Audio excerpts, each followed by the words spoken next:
Hi, I'm Igho, and welcome to the first installment of a series that I am calling Surviving Your 20s and Beyond. I'm just tagging on the and beyond because I think most of what I'm going to be talking about is helpful beyond your 20s, but it is essential to getting through your 20s. If you saw my previous video or you listened to my previous episode, then you know that I recently just turned 31, which means I am officially in my 30s now. And if you're in your 20s and you're at the beginning or somewhere in the middle of your self-discovery journey, I've been where you are, and I 100% believe in your ability to make it through gracefully and slightly unscathed. In the end, almost none of us make it out unscathed. You're growing, you're human, you're alive. It's part of the deal. So welcome aboard to adulthood, where we are all a little scared, we're all a little scarred, and that's okay.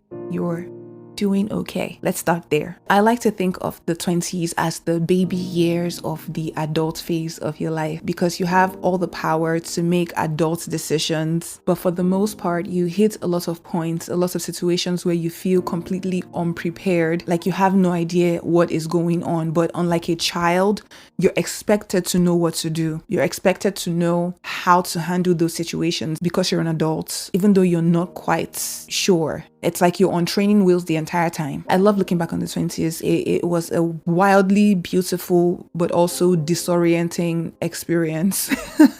In a way, I do wish I could give you a one-size-fits-all guide on how to be yourself, how to go through your 20s, to survive and to thrive in your 20s. But unfortunately, I can't because you are not me and I am not you. And while that is a wonderful thing, because we're both unique and our experiences are going to be individual experiences, our circumstances are different, our starting points are different, right? The way our personalities are framed are different. So yes, it is a gift that we're both unique, but it also means that a lot of things are going to be scary for you. And that is because in most of the growing that you're going to be doing, the hardest parts of it is going to require you looking within because you find yourself from the inside out, not from the outside in. Someone should put that on a sticky note and stick that on the mirror and tell yourself that every day. You're not finding yourself from the outside. You're finding yourself from the inside. That's where your self-expression begins. But to help you along your journey, I'm here with some tips and a helpful list of what I think are fundamental mindset shifts that you can apply to many different situations in your life as you're navigating your 20s. And keep in mind, this is coming from someone who is both a late bloomer and had some really rough years in her 20s. And I am standing today. So the things I'm going to be sharing, I've decided to call them the 5 P's of surviving your 20s. Number 1, the first word is practice. Growing up can be really hard. It is easier said than done. The entire process of adulting is easier said than done. And I think that unfortunately, we don't realize until much later that a lot of the things that we're going to do requires practice. Back to what I said before, there's a lot of learning how to be an adult and how to grow up and how to manage your emotions, how to manage life circumstances and how to manage your reactions that happens while you're already an adult. You learn as you're starting the process. And I feel like sometimes we forget that growing up is not an innate skill. It's not an innate talent. You're not born knowing how to be an adult. Being human and figuring out how you want to show up in the world takes a lot of practice. A lot of us in our 20s, especially at the beginning, feel really lost and then feel bad for feeling lost or for not having the answers that we seek. And if you're in your 20s, early or later in your 20s, without proper emotional support from maybe an older person, an elder, or someone that you can trust while you're in the trenches, it can feel really lonely and very, creates a lot of aloneness, the feeling of aloneness. And then we get down on ourselves for not being a certain way, for not handling situations the right way, for being too shy, for not being outspoken enough, for being too much of one thing or not being enough of something else, for not being smart enough, not being quick enough, and so on and so forth, because somehow it's expected that when you become an adult, you're just supposed to automatically know who you are and exist as that person immediately. And part of this is pressure from from society, external pressure, and part of it is very much internal because of, the expectations that we set for ourselves. But some people weren't even given the tools that they needed to thrive, not to survive, but to thrive as children growing into adulthood. And then you enter your 20s. Now you have to be the parent, which means that you have to identify the tools that you need, the tools that you need. You need to identify those tools, and then you need to find ways to give yourself those tools and to let your learning or your unlearning process take as much time as it's going to take. And while you're doing this, you shouldn't stop after a couple of tries because you're not getting immediate results or seeing change as fast as you think it should happen. Always keep in mind that when you're practicing something, especially something that you haven't had lots of practice doing as a child, it's not a habit that you've built up yet, whether it comes to the ways that you act or the way you respond to things. Change doesn't happen overnight. And I think sometimes we forget that change doesn't happen overnight. And if you measure growth in perfection and not in progress that you're making, you're going to give up every single time you try something and it doesn't work. But whatever it is that you want to learn as an adult, it's going to take practice. I can't emphasize that enough because you don't just know. Nobody is born knowing. Being human, taking up space, loving, letting yourself be loved, taking accountability for your actions and how you react and for your own healing, regardless of all the things that were done to you. That takes practice. That is part of being human. That is part of the experience that you signed up for. And the process of figuring it out, that is life. That is not an achievement. That is actually the process of life, which is why it is something that doesn't really end. The tools that you get are tools that you're going to have to refine at every single age that you find yourself. So if you have a picture in your mind of who you want to be and you can kind of see that person, blurry as it may be, you have to map out the person. And what I mean by that is identify the qualities that person that you want to be is, identify who they are. And if you see that you don't have those qualities now, then you already have an idea of the things that you can practice showing up as. Just because you don't have those qualities now doesn't mean they are not in you, doesn't mean it's not there. I love the saying, the butterfly is in you. The butterfly is in the caterpillar while the caterpillar is in its chrysalis. Yes, it's in its chrysalis. The butterfly is in you. Just because you can't see it doesn't mean it's not there. Doesn't mean it's not something that is in you to become or to have. Everything that you want to be is inside of you. Not the noise, not the image of other people's lives that you think you want to be, but the things that you actually want to be. The you that you actually are, the person that you actually are, the person that you actually want to become. Once you quiet out all the noise and identify that person, you will start to see it show up in you a little bit as time goes on. And the sooner you start practicing, the sooner you start getting better and the more confident you will become. And that cycle just feeds itself, because once you realize that it takes practice to do something and you apply yourself and you become more confident in it, you will start applying it to a bunch of other areas in your life. It all just takes practice. The second P is personal. This one, I like to think about it in a two-pronged way because it does go two ways depending on the context, depending on like the specific situation that you're dealing with. On one hand, you shouldn't take things too personal because chances are it's not about you. It's really not about you, especially when it comes to choosing your response to someone else's behavior towards you. The more you learn how to try not to take things too personally and practice walking away, even when the other person means all the offense in the world, the more you learn to walk away, the more you learn to not take things personally, which is hard, the more peace you have. That friend that is talking behind your back, it's not about you. It's almost about the other person's character. The partner that cheats on you, it is about the other person's character. Your parent not parenting the way an average parent is supposed to parent, not about you, about the other person's character. Someone else taking advantage of your kindness, almost always about the other person's character. I saw a video just yesterday of a girl who says, if a blind person can't see you, does that mean you don't exist? And if you speak words to a deaf person and they can't hear you, that doesn't mean you haven't spoken, doesn't mean your words don't mean anything. It just means they can't hear you. Very weird analogy, but it does track. You're not unlovable because someone else cannot or is not willing to love you. That is a reflection of what they are able and willing to do, to give you, and it is your choice. The ball is in your court to choose to sit and accept the person's behavior or work towards changing their mind. But you also have the choice to walk away, to let them be who they want to be and understand that there's nothing you can do to change another person's perception of you. All you can do is be who you actually are, and they can opt out of loving that person or not loving that person the same way you can choose to opt out of their treatment of you, vice versa. It makes no sense for you to chip away at yourself, to give small enough pieces of yourself to someone else so that it won't inconvenience them. It won't work, because if someone is not going to love you whole, I bet you they're not going to love whatever piece you give them, no matter how much you have cut yourself down into the most convenient version of yourself. If they won't love you whole, they won't love that piece either. So don't break yourself apart trying to earn someone's love, respect. It's not about you, it's about them. But on the other hand, it is also important to look inward first. This is why I said this is very, very contextual. You have to know what context to apply what. That is also a huge part of adulting, because how you choose to be in this world and how you decide to move is about you. I don't actually like the saying it's about you, because we live in a very weird space and time now where people are very, I'm very huge on being community centered and not being too individualistic, which I think is what a lot of the advice that I hear online is. It's always about the individual. It's always about you. The world revolves around you.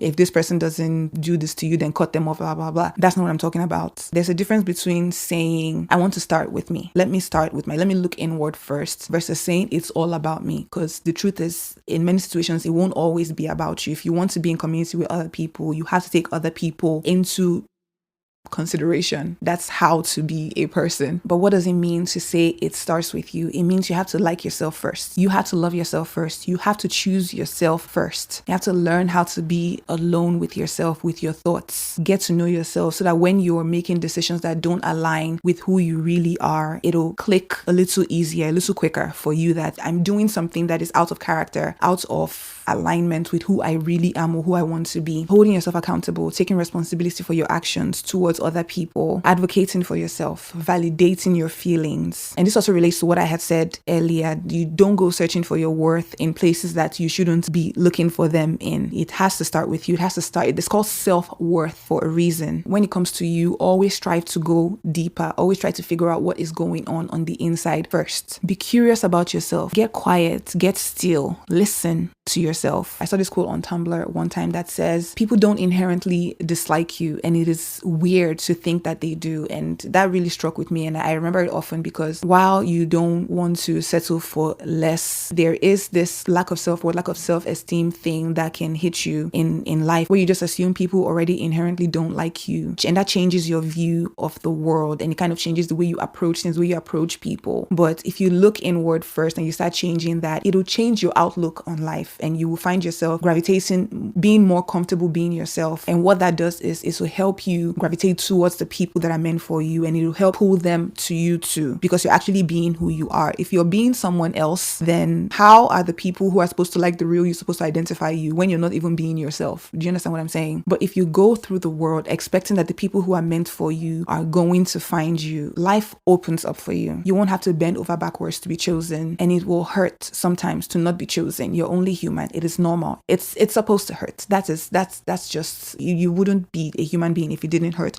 to not be chosen. I think everyone wants to feel that. Everyone wants to know that they were picked by someone. But when you're steady in yourself, even when it hurts, it won't send you down a downward spiral, and it definitely won't put you in the kind of state where you start wringing yourself out and turning yourself inside out to become something that you're not. So it is not personal. But on the other hand, when it comes to you, go as personal as you can. Go as deep as you can. It starts with you. The third word is one that I love so much. It is perspective. You have to practice the art of looking at things from a different point of view. I've come to understand that perspective is and will always be the only truth that there is. So learning and practicing the art of different perspectives is one of the most important things that you ever teach yourself. It shapes your experience as you go through the world, and how the experiences that you have shape you. It is how you learn to navigate the spaces and the situations that you find yourself in. It's how you learn to have empathy for others, right? That's what the saying, put yourself in someone else's shoes, is by having a different perspective. How you define success is all a matter of perspective. If you define your own goals and you set your own pace and you set your own expectations for your life, then you will measure success in an entirely different way. You won't measure success by someone else's standard, because your perspective is different. What you want out of life is different. If you learn to see that, it will open up an entirely new world for you. The way you see the world world will be different. You won't spend time arguing with people based off of what their values are, because how you see the world is a little different. What you want out of the world is entirely different. You will measure your relationships, you measure success, you measure the outcomes and the progress that you're making by your own point of view. You won't be swayed in every direction by someone else's life. It'll also help you refine how you look at different situations, right? There are some situations where you look at it and say, look, I'm in this shitty situation right now, but someone else took the situation and rose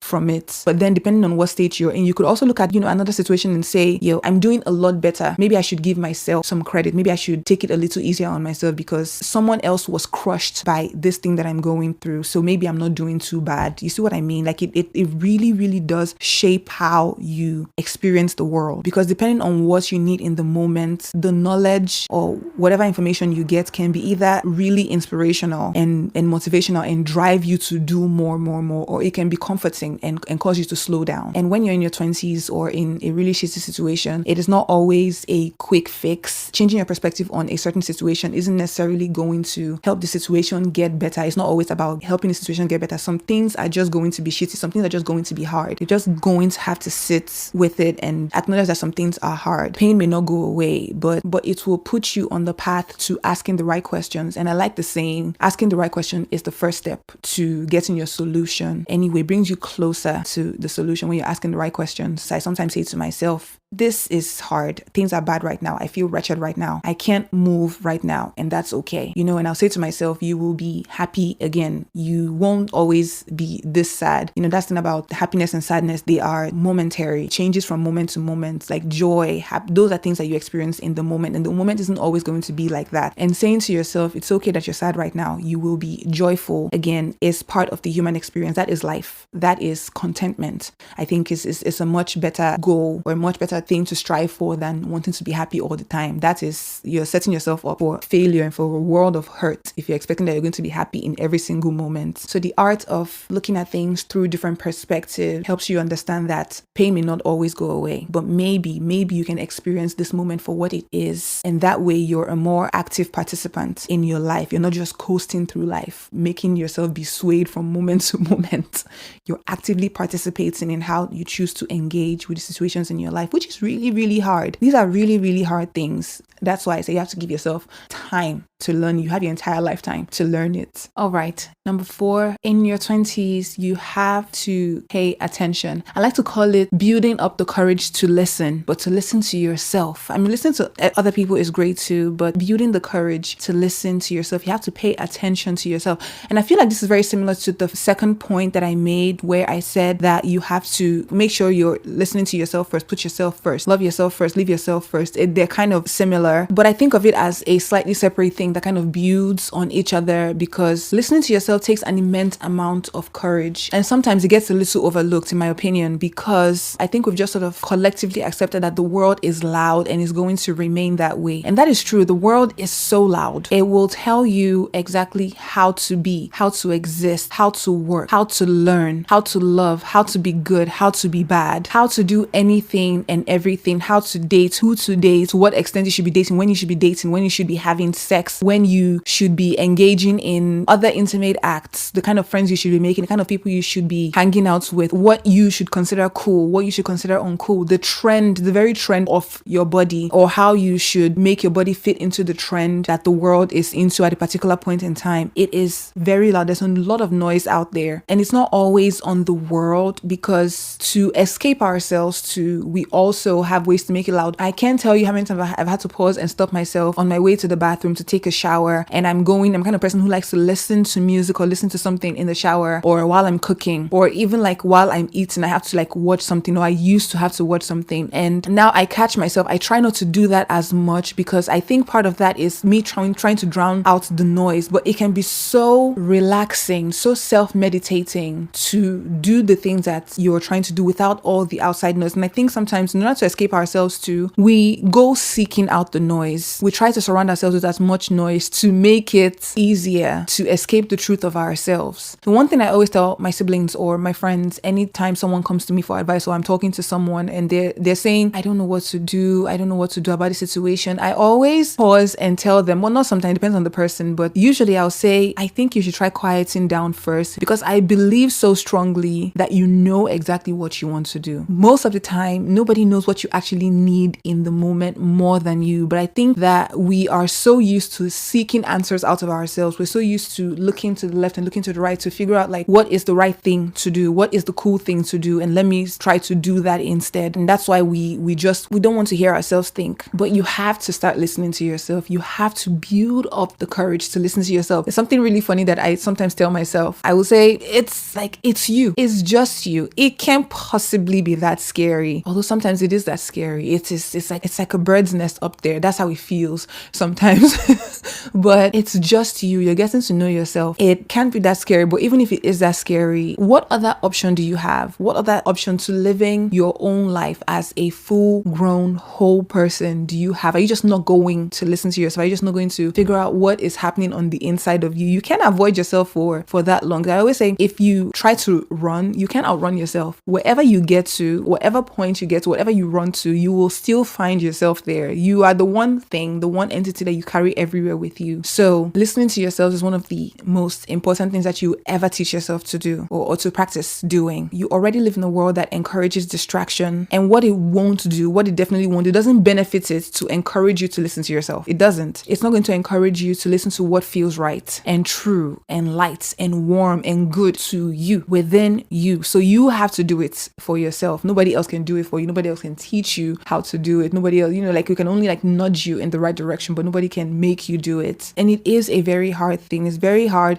to quiet, yourself. There are many different factors that goes into it. Do you live alone? Do you not live alone? Like finding a quiet place in itself, how busy you are, all those things. So sometimes you have to fight really hard to find and make that space for yourself, but it is worth it for you to do, to get to know what your own needs are, your wants, your desires, the plan that you have for yourself. It takes so much bravery. It is how you learn self-trust, to get to know yourself. It's how you learn how to listen to yourself, to trust yourself no matter what anybody else is saying. That is how you make it through whole-ish. And people are going to look at you like you're crazy. It is a very brave, very hard thing to try to grow in a world where everybody else wants you to conform, where there's a standard of the way you should present yourself, the way you should live, the way you should want to live. Going against that grain, really hard to do. Growing in an entirely different direction than maybe your circle, the people that you grew up with. It's a very difficult thing to do. Taking a stance for yourself is a very difficult thing to do. And unfortunately, most people aren't in the kind of spaces where the people around them are comfortable with them,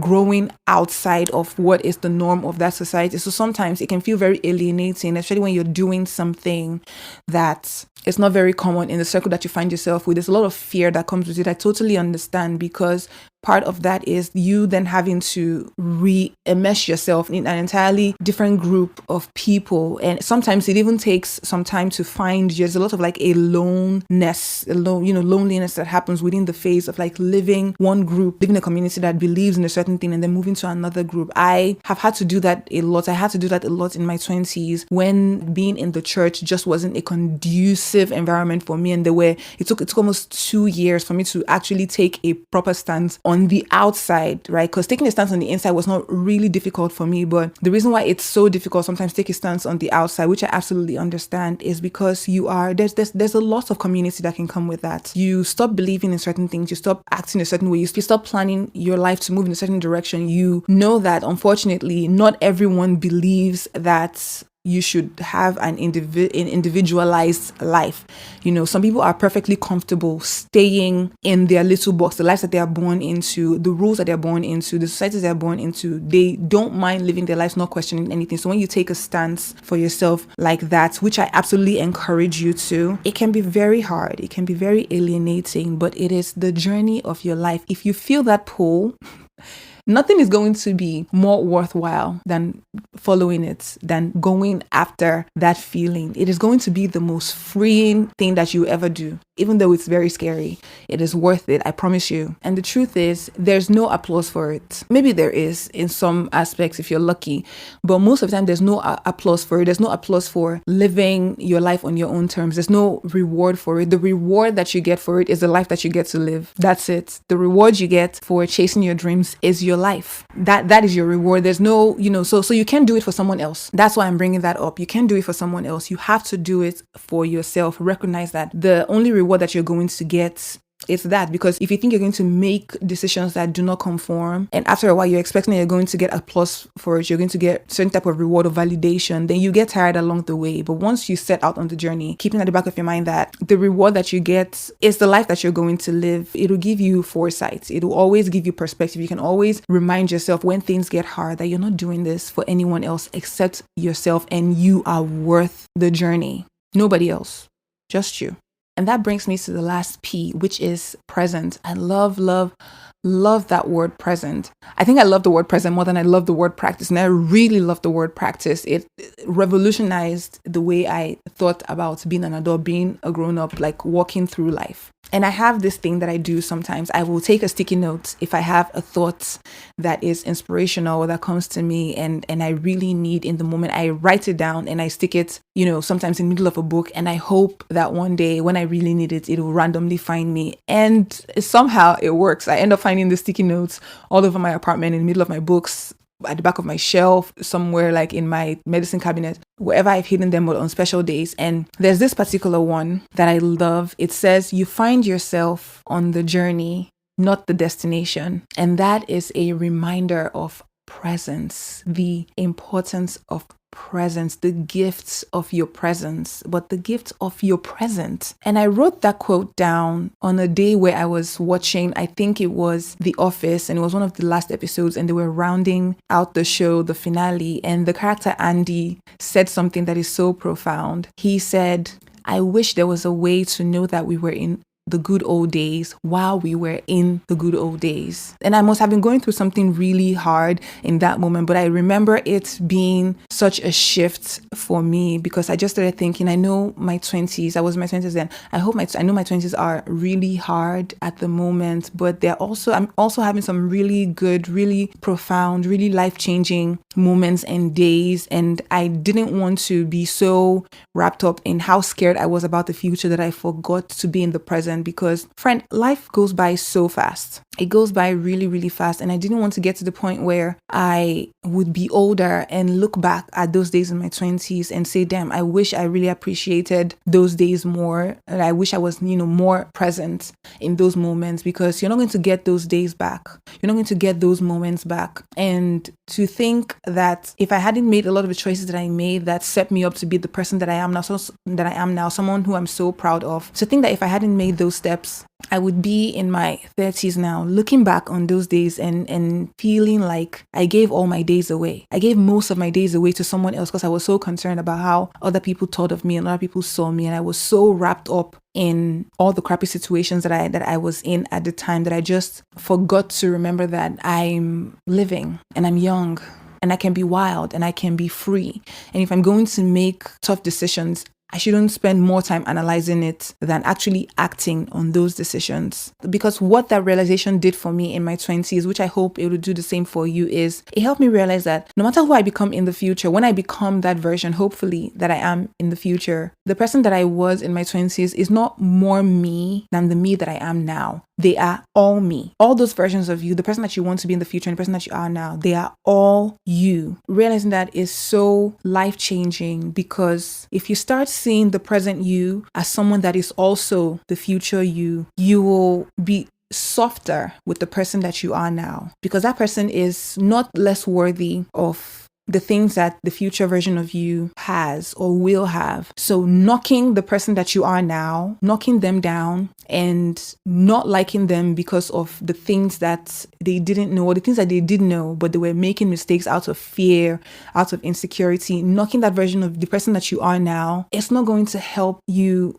get closer to who you could potentially become. If you knock the person that you are now, you're knocking the person that you are in the future. You have to nurture who you are now. You have to accept who you are now. You can't hate yourself into being the person that you love. And a lot of the advice that we get, a lot of the self-help advice that we get on the internet seems to push that narrative. And I hate that narrative because it is so popular, and anything that goes against the grain makes people say things like, oh, you're not being hard enough on yourself, you're being too easy on yourself. But then I'm like, what's the pleasure in being hard on yourself? Like, give yourself structure, give yourself responsibilities, be responsible for your action, take accountability for yourself. But what is the pleasure? What is the point in being hard on the version that you are now? Shame is not a motivation for change. It absolutely isn't. It can maybe help you with some, short-term change. But I don't know if you've ever met someone who is living in shame. Most of the time, they hate their lives, and it shows in how they interact with the people around them. So what kind of life do you want to live? Do you want to be the kind of person that is so wrapped up in the shame of who they are now that it just ruins every single opportunity, every single relationship that they have going on, only for it to not lead you where you wanted to go eventually? It's not going to work. You have to be in the present with yourself and give yourself what you think future you deserve. Treat yourself to the same boundaries, to the same structures, to the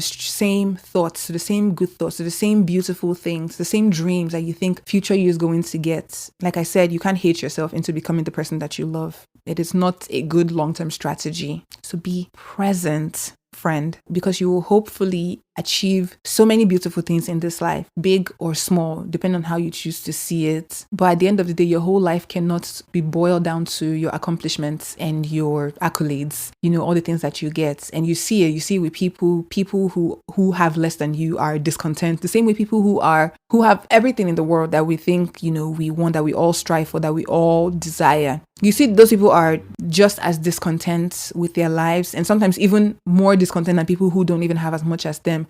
Because I know it is so cliche and it sounds really corny to say it, but you can't buy contentment. You can't buy it. It's like there are many material things in this world that will make you happy because they make your life easier. Let's be practical here. But the actual feeling of contentment, you can't buy it. And you definitely need to be present to feel it. Okay?